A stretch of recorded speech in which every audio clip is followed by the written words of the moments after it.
images. It's August 3rd, and I'll be coming back and doing live streaming on August 6th here from the Peace Park for the 80th commemorations of the nuclear attack on Hiroshima City. This is the 80th, so very significant.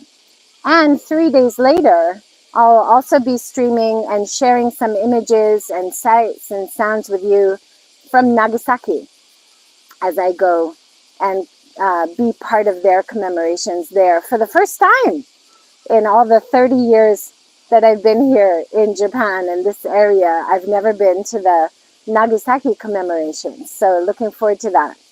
I'm trying it vertical this time. The previous live I was trying horizontal. I'm using an external mic, but I'll take it off at some points and check the sound quality. I don't know if you can hear the rumbling of the trams as they go by or the sound of the cicada. So if you want to hear my voice over the sound of the cicada, maybe the external mic works better.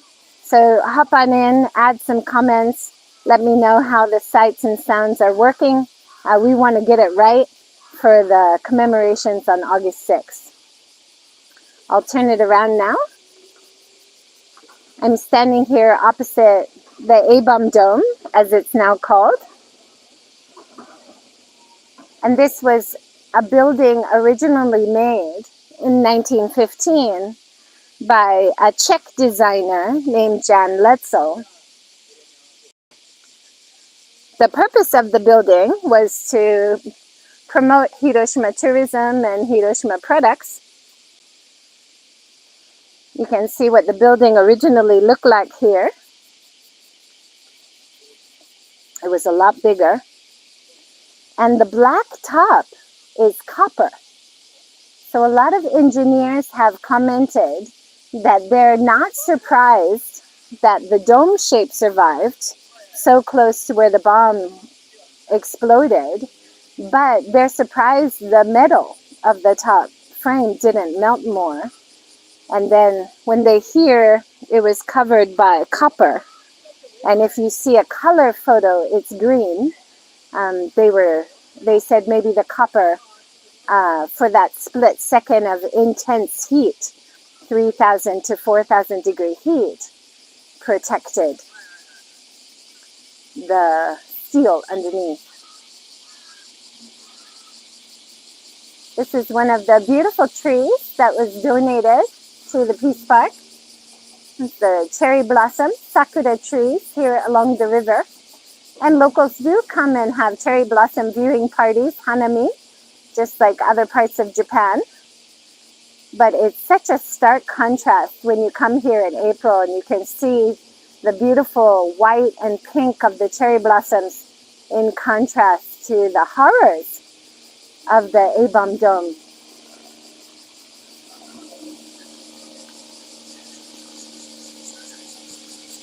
You can hear the helicopters going around today.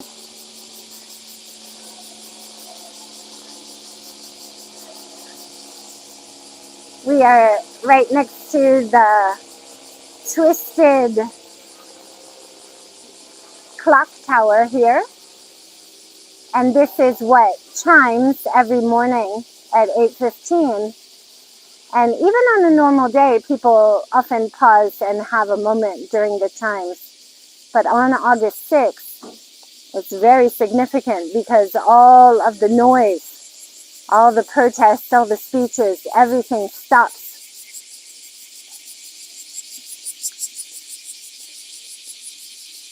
So even with my external mic, please let me know if you can hear the sounds of summer, the cicadas behind me.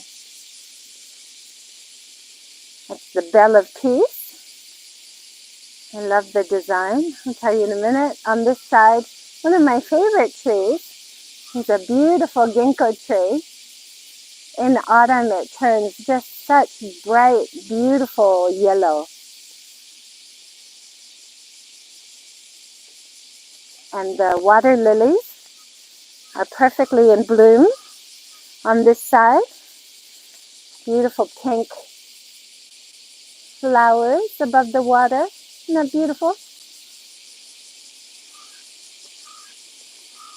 Now the front of the bell here, there's a step. You're supposed to step and look into the circle at the front of the bell and reflect within. Are you living your best life? Can you be better? We can all be better. And all around the bell are all the countries of the world connected, because if there is war, we are all connected. And at the back where you strike the bell is the atomic symbol, the scientific symbol for the atom. Strike the atom.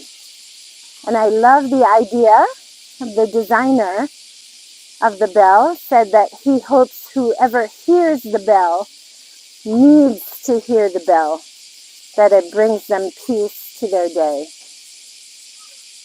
You can see lots of dragonflies. It might be difficult to see through the video, but there's lots of beautiful dragonflies flying around, landing on the lotus flowers and the water lilies here.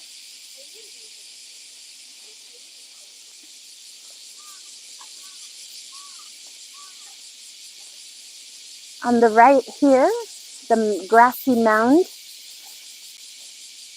is the monument for the anonymous victims. And a lot of people here who were never able to find lost loved ones after the bombing come and put their cranes here, light incense, and say a prayer here. And there are 40,000 boxes of ashes here inside the vault. They tried to keep the ashes separate, even though there were so many bodies. They were trying to burn the bodies as quickly as possible. But they had the foresight to keep ashes separate if possible. People are praying at the front of the monument there.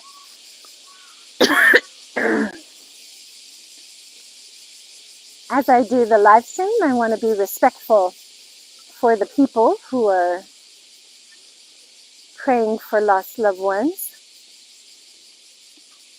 But I really want to give people who can't come in person a chance to be a part of the commemorations. It's such an important event to remember.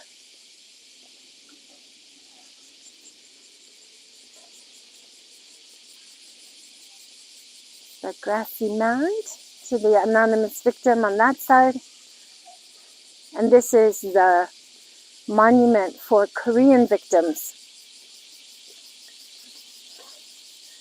The turtle and the cranes and the dragon above. And it's really important to have this monument. And on August 6th, this area in front will be used by a lot of Korean people to have their own commemorations separate from the official ceremony.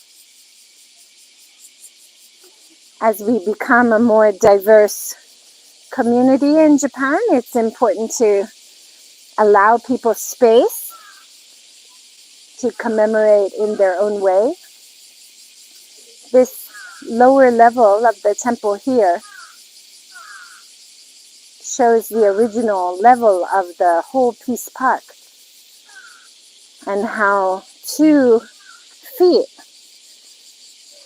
of soil were added to the entire Peace Park.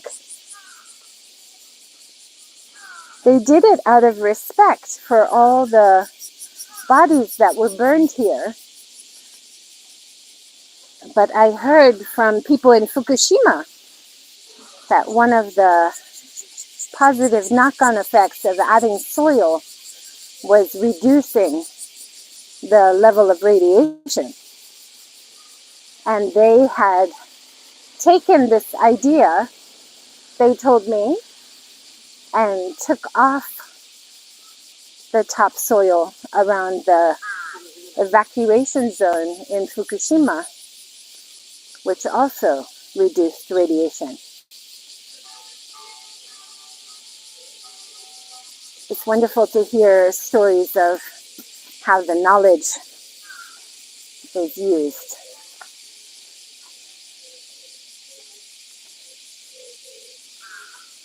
We're walking up to the Peace Monument here. They say it's in honor of Sadako Sasaki at the top, but really in honor of all the children who died. Too many children died. Too many children became orphans. Hanging of the peace cranes that people will bring. There's always this one open section. He's getting it ready now, so that when people bring their cranes, they have space to hang them. So he's making space for the next 1,000 cranes that are brought. When I first came to Hiroshima in '96, all of the cranes here were just open, not encased, not locked up. But they've had problems. People coming and damaging the cranes. Even here, people are angry, lashing out at the world.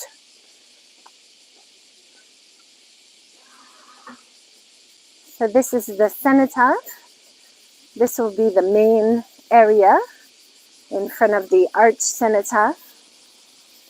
They have the main ceremony on August 6th. And in front of the cenotaph here, the arch, they will also have thousands of birds that they release at the time of 8:15, the time the bomb was dropped. This flame of peace is brought from the island of Miyajima, the sacred island, an hour away.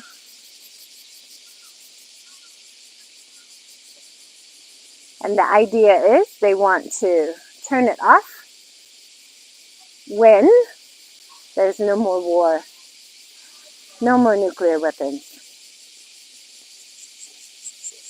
I saw Patti Smith here at the cenotaph with Keiko Ogura, a hibakusha survivor who survived in my neighborhood where I'm living now.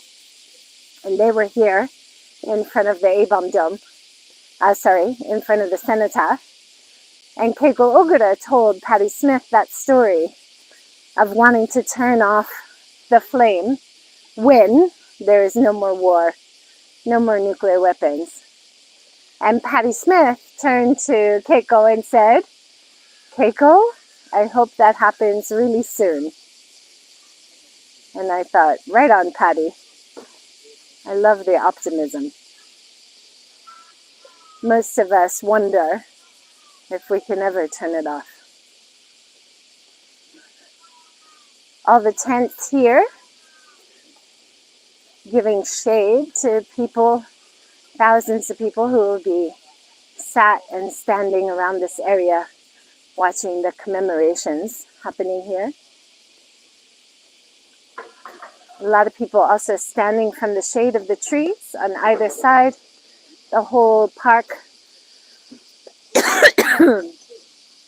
designed to have so many trees and open space to allow people to take in what happened, but also reconnect to nature and find hope and a way forward. We won't be able to come here on August 6th, so it's nice to look through the cenotaph here.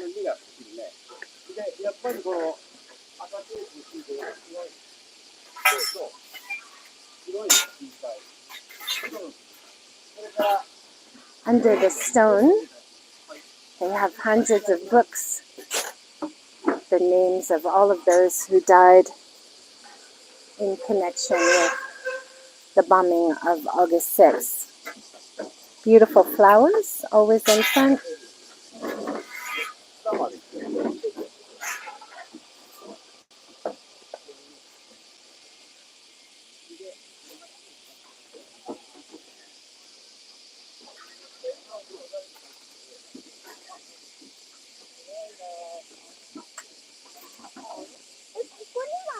So this is where the events page will be, so we won't be able to walk this way.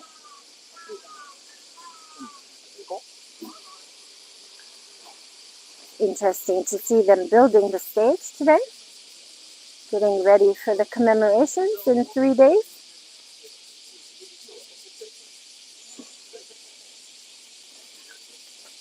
It's always hot, but always a very powerful event to come and be a part of.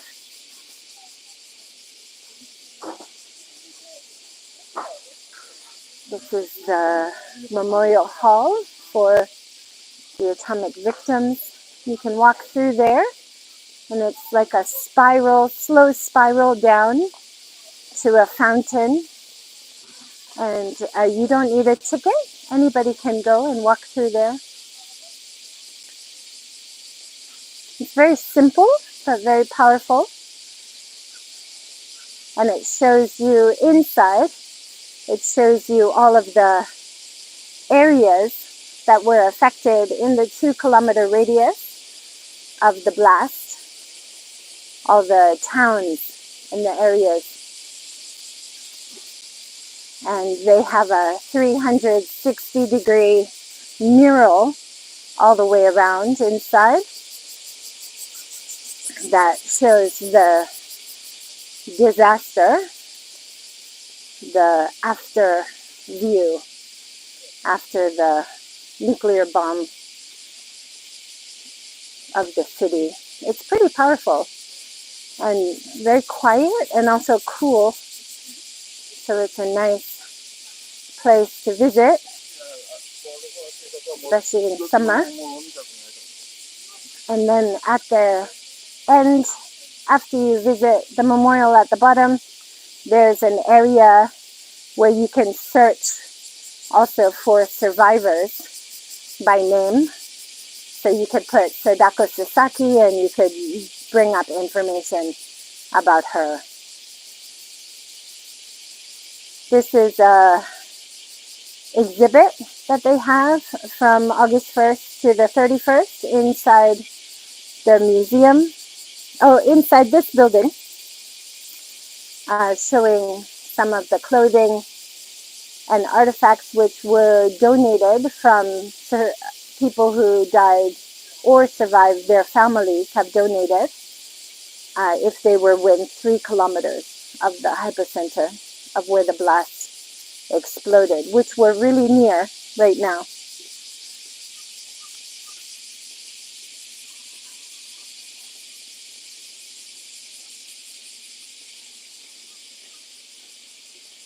You can imagine 600 meters high up in the sky there was where the bomb exploded on August 6, 1945. And so this building, called the A-bomb survivor, A-bomb dome, it's really one of the most significant buildings to have survived so close to where the bomb exploded. And this river, if you visit Hiroshima, it's very popular to take one of these small boats and you can go up the river. You can also go all the way to Miyajima Island. Now this is another A-bomb surviving building. It was a kimono shop before the war. During the war, it was used as an office to allocate fuel supplies. And they have reused it, reconstructed it You can see what it looked like after the bombing and before. And if you go inside at the top floor, they show what the area looked like before the bombing. And then the bottom floor, you can see where one person did survive. And he was one of the only survivors in this area. But he was under enough concrete to be able to survive. There was no warning. There's an area around the castle grounds where 10 young girls were working for the military. Their job was to monitor air traffic and to send a warning if they saw a plane. They had seen the small plane, checking the weather. They were just about to send a warning, never got a chance. So no one had any warning. You can see one of the boats coming down the river, and you can see the tram going over the T-bridge, which was the sighting point used by the bombers on August 6th. They used this spot where the two bridges intersect like a T and the river splits beneath it. Easy to see from the sky. That was their target.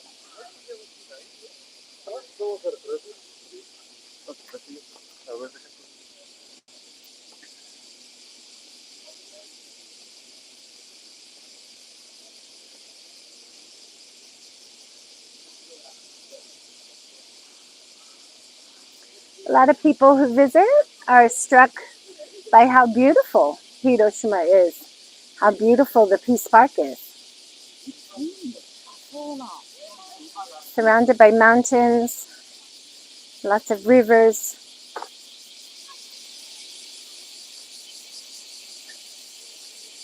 It is a beautiful place.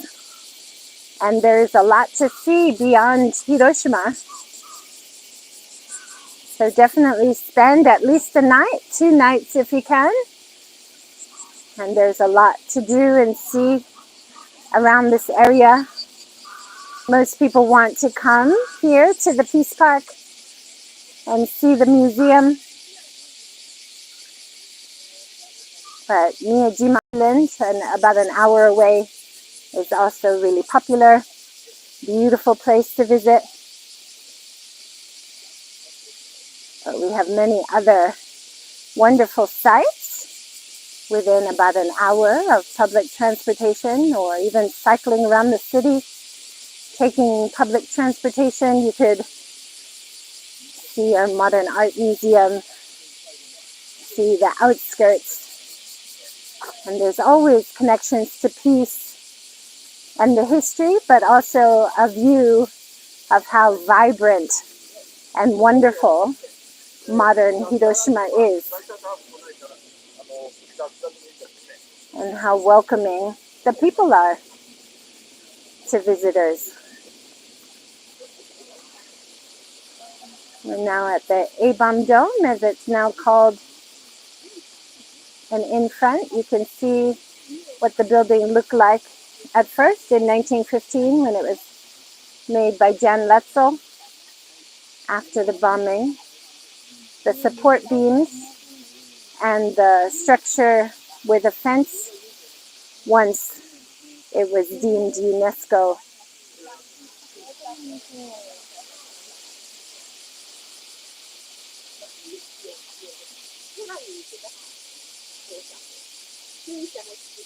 A survivor giving testimony.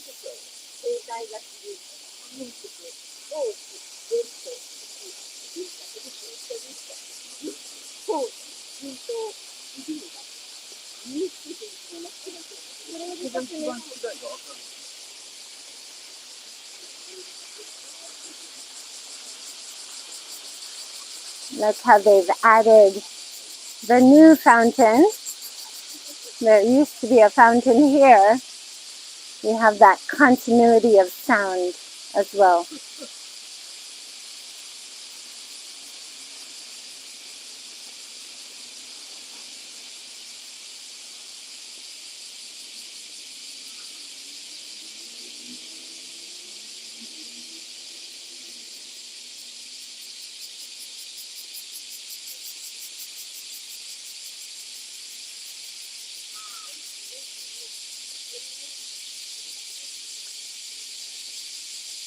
So I'll sign off here. Thanks for joining. Look forward to seeing you again on another day. Thanks for joining. I hope you enjoyed it, and let me know how the sound and the video was. Right now, I'm going to take out the external mic just to test the connection for the normal camera without the external mic, and then I'll sign off. Thanks, everyone. Take care.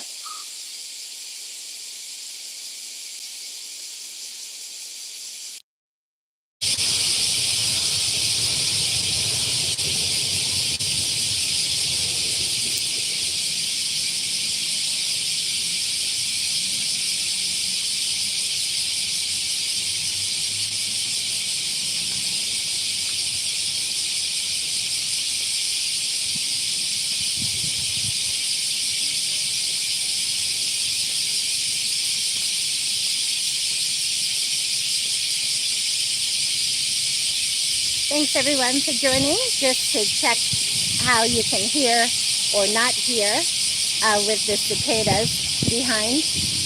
But I'll live stream again August 6th here from Hiroshima Peace Park, and also August 9th this year in Nagasaki. I'll be going to live stream from their 80th anniversary as well on August 9th, 3 days later. So I hope you can join. And it's a great chance to consider peace. Take care, everyone.